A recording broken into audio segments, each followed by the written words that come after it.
የሚጫወትባችሁና ትሁቴ በልጇና በእህቷ ምንም አይነት ነገር እንደማትደራደር እያወቁ እየተጫወቱባት እንዲሁም ደግሞ ከኛ ጋር እየሰራች ነው ብለው ከአባባና እንዲሁም ከካሌብ ወይም ደግሞ ከዳኒ አጣልተዋት እነ ዳኒ ወይም እነ ካሌብ ወይም አባባ ከቤት እንዲያስወጣት ነበረ ጥረቷ ማለት ነው። በተለይ ቲና ምንም አይነት ነገር ተስፋ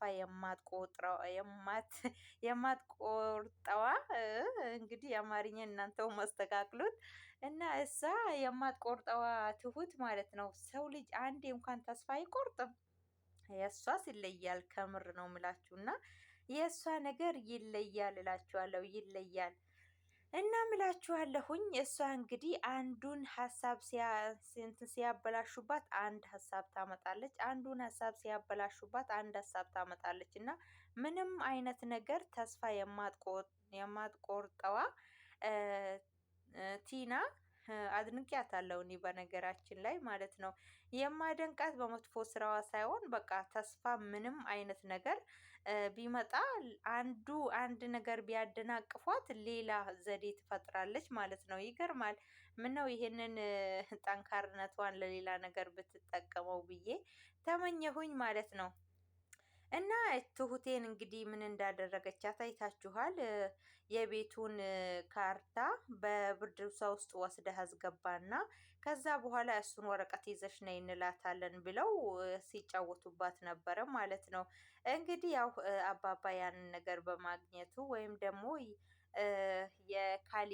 የካሌብ አልኳችሁ የዳኒ ፍቅረኛ እሷ ወስዳ ነው የሰጠቻቸው። አጋጣሚ ክላሷ ላይ ፈትሸሽ ይዘሽ ነው ያገኘሽውን ወረቀት ብለው ማለት ነው። ምክንያቱም ለአባባ ነበረ የነገረችው ያንን ነገር እና ትሁቴን ከነ አባባ ጋር ለማጣላት እና ከቤቱ ሊያስወጧት የማታደርገው ጥረት የማትፈነቅለው ድንጋይ የለም ማለት ነው። እቺ ቲና ተብዬዋ ግን ደግሞ በመሀል የተሰቃየችው ትሁቴ ታሳዝናለች። ከአንድ በኩል እንግዲህ ይሄ ባሏ ወይም ደግሞ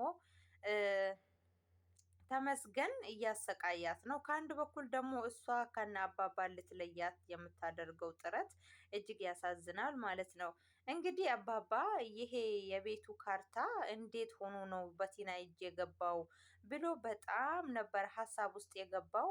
ከፍቶ እያየው ነበረ። ለምን እንዴት ሆኖ ገባ? በምን መልኩ ነው ቲና ቤት የገባው? ቲና እጅ እንዴት ሆኖ ገባ ብሎ በጣም ነበረ ግራ የገባው ማለት ነው። እንግዲህ ከነ ትሁቴ ጋር ቲና ያሰበችው ነገር አልተሳካም። ከዛ በኋላ እነ አባባ ሊከታተሏት ግን ደግሞ እነሱ ልክ እንዳሉሽ ሁኚና ሂጂ አሏት ማለት ነው። ከዛ በኋላ ይሄ ምስኪኑ ዳኒ በጣም ነው የሚያሳዝነኝ። በነገራችን ላይ በጣም ያሳዝነኛል ማለት ነው።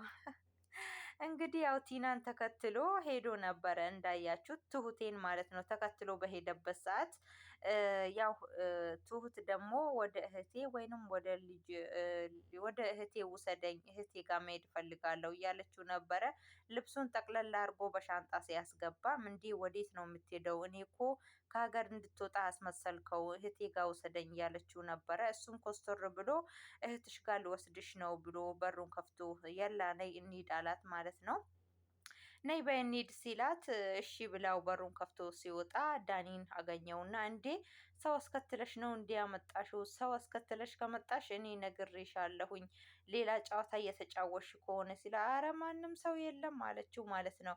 ከዛ ሁለተኛም በሩን ክፍት ሲያደርገው ዳኒ ከፍቶ ገባ ማለት ነው። ከዛም ትከሻውን ደበደበው። ከዛ በኋላ እንግዲህ በጣም ያሳዝናል። ድብድብ አደርገውና ትሁቴ እግሩ ስር ወድቃ እባክህን ይሞትብሃል ተወው እያለችው ነበረ። እንግዲህ የቲና ነገር አሁንም አልተቋጨም። ቲና ለሆነ ሰው ደውላ ካርኖን እንዲሁም ደግሞ የምንድን ነው የቢሮውን ነው የምኑን ወረቀት ነው ይዤ ልመጣ ነው፣ እሱንም ሁሉንም ነገር አስተካክዬልሻለሁኝ እያለች ነበረ። እሱንም የሰማችው የዳኒ ፍቅረኛ ነበረች ማለት ነው። በጣም ነበረ የተገረመችው።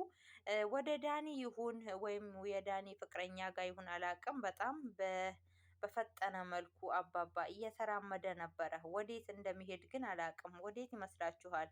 እኔ ግን ምናልባት ወደ እነ ቲና ሆኖ ወደ እነ ትሁቴ ሄዶ ያለውን ነገር ቢያይና ለዳኒ ቢደርስለት በጣም ደስ ይለኛል። እንግዲህ መጨረሻው ምን ይሆን አላቅም። ይሄኛው ተመስገን የሚባለው ሰውዬ ግን ከአናቷ ላይ አልወርድም ብሏል።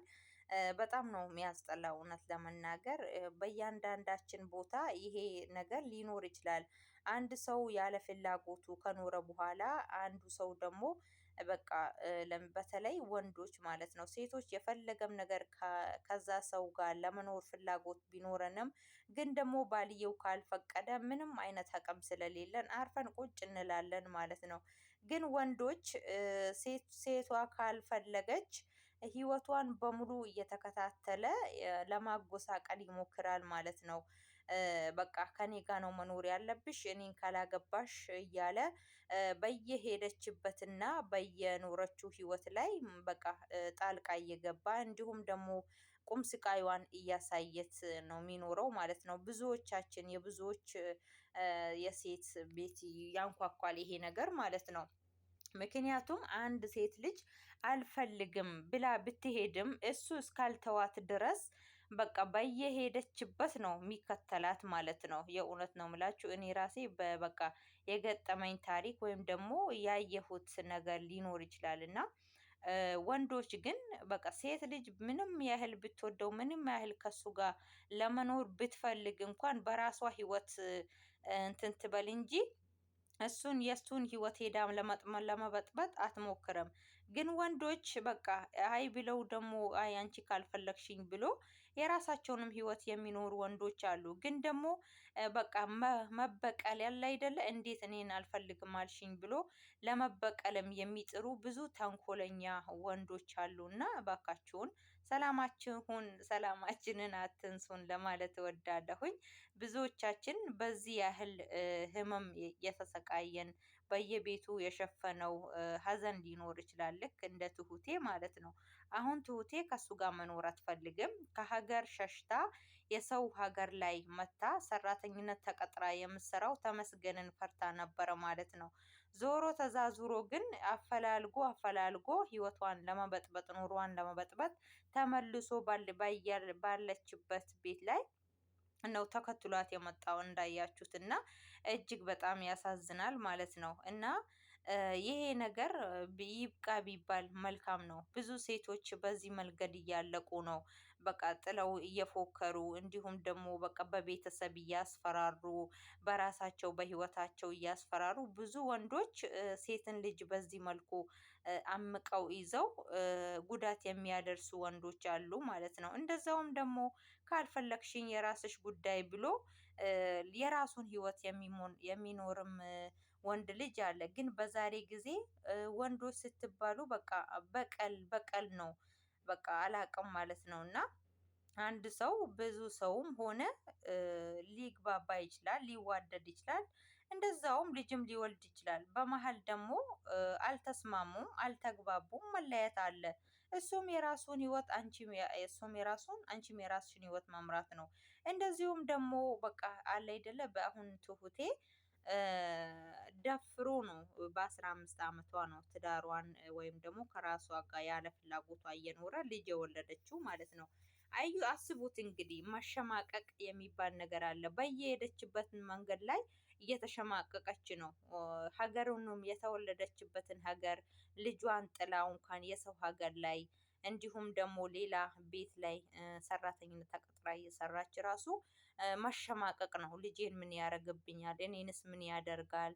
ከኔ ያሉ ሰዎችስ እኔን የሚረዱኝ ሰዎችስ ምን ያደርጋቸዋል? እያለች ሁሌ ልተቀን እንትን ትላለች። አንዳንዴ ድራማ ነው ብለን የምናስበው ነገር ትምህርት ሊሆን ይችላል ማለት ነው። ጎንበስ ብለን ስናየው ትምህርት ያዘለም ነገር ሊኖርበት ይችላል ማለት ነው። ይሄ ድራማ እንግዲህ መጨረሻውን ማየት እንፈልጋለን። ምክንያቱም ወንጀለኛ በህግ ስር ውሎ እንደዛ ደግሞ ወንጀል የሌለበት ሰው ነፃነቱን አግኝቶ የራሱን ህይወት እንዲኖር ማስተማር አለበት ማለት ነው። እዛው በዛው ታጭቦ ጭቃ ሁሌ መገዳደል፣ ሁሌ መጨፋጨፍ፣ ሁሌ ተንኮል ማስለመድ፣ ተንኮል ማሳየት ሳይሆን አንዳንዴ በቃ ወንጀለኛን ለህግ አሳልፎ ሰጥቶ ህግም ደግሞ የሚገባውን ቅጣት እንዲወስድ ነው። ድራማ ስንባል አንዳንዴ ትምህርት ያዘለም ነገር ጣል ብታረጉበት በጣም መልካም ነው ማለት ነው።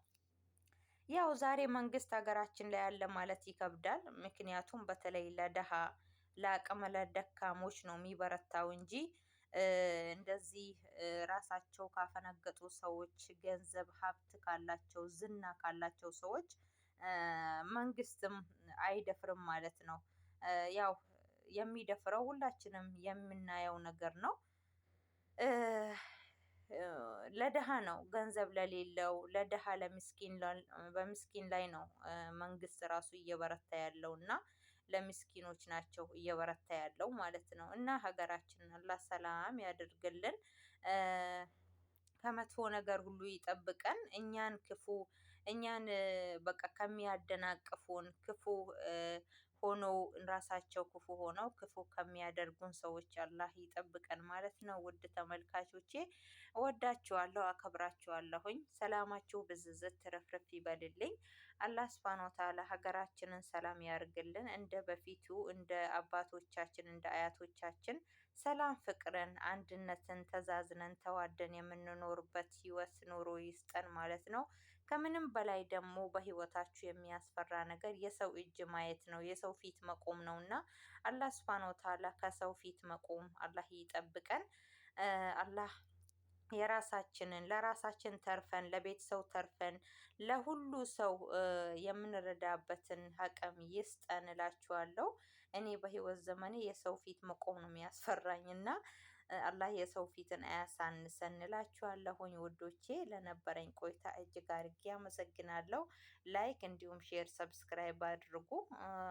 ወዳችኋለሁኝ። መልካም ጊዜ። ባይ ባይ ብያለሁኝ። እሺ ላይክ ሼር ማድረጋችሁን እንዳትረሱ። መልካም ቆይታ